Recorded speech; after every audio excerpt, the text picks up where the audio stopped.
આપણે ત્યાં ચાર પુરુષાર્થની ચર્ચા છે: ધર્મ, અર્થ, કામ અને મોક્ષ.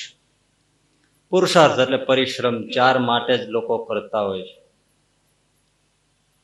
ધર્મને અર્થે મહેનત કરતા હોય, સાધના કરતા હોય. અર્થ એટલે પૈસાને માટે મહેનત કરતા હોય. કામ એટલે બધા સંસારના બધા ભોગ ઈચ્છાઓ પૂર્તિ માટે પરિશ્રમ કરતા હોય. અને ચોથો પુરુષાર્થ મોક્ષ માટે લોકો મહેનત સાધના કરતા હોય છે. એમાં બે છે એ આપણા હાથની વાત છે અને બે આપણા હાથની વાત નથી. ધર્મ અને મોક્ષ એ આપણા હાથની વાત છે. આપણે જેટલું ધર્મ પાલન કરવું હોય, દાન પુણ્ય કરવું હોય, સત્કર્મ કરવા હોય, તો એમાં કંઈ ભાગ્યમાં ગોતવા ન જવાય. કરો તો થાય, ન કરો તો ના થાય. મોક્ષને માટે પણ જે પુરુષાર્થ કરવો હોય તો કરો, સ્વતંત્ર છે. પણ અર્થ, પૈસો અને જે કાંઈ સુખ સુવિધા ભોગ વિલાસ મળે એમાં ભાગ્યની જરૂર ખરી. હોય તો મળે, નહીં તો ના મળે. નહીં તો મળ્યું હોય તો જતું રહે.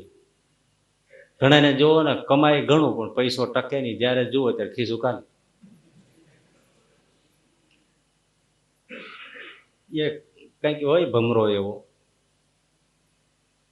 એટલે પૈસો અને ભોગ એટલે કે અર્થ અને કામ એ ભાગ્યની વાત છે,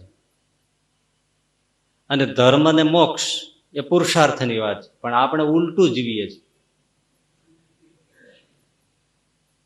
અર્થ અને કામ એટલે પૈસો અને ભોગ વિલાસ, તો એ આપણે એમ માનીએ છીએ કે એ પુરુષાર્થ કરીએ તો જ મળે, પુરુષાર્થ ન કરીએ તો કાંઈ ના મળે. અને મોક્ષ ને ધર્મ ભાગ્યમાં હોય તો થાય.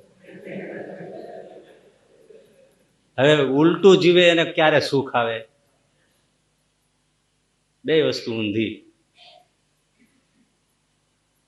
પાયો જ ખોટો માંડ્યો, બિલ્ડિંગ ક્યાંથી પછી સારી રહે?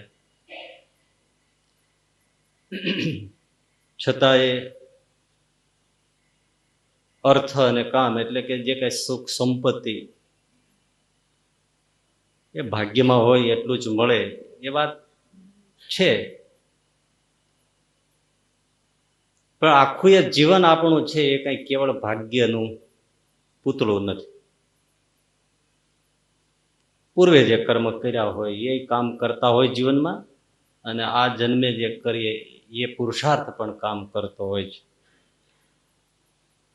બંનેનું જોડ છે જીવન.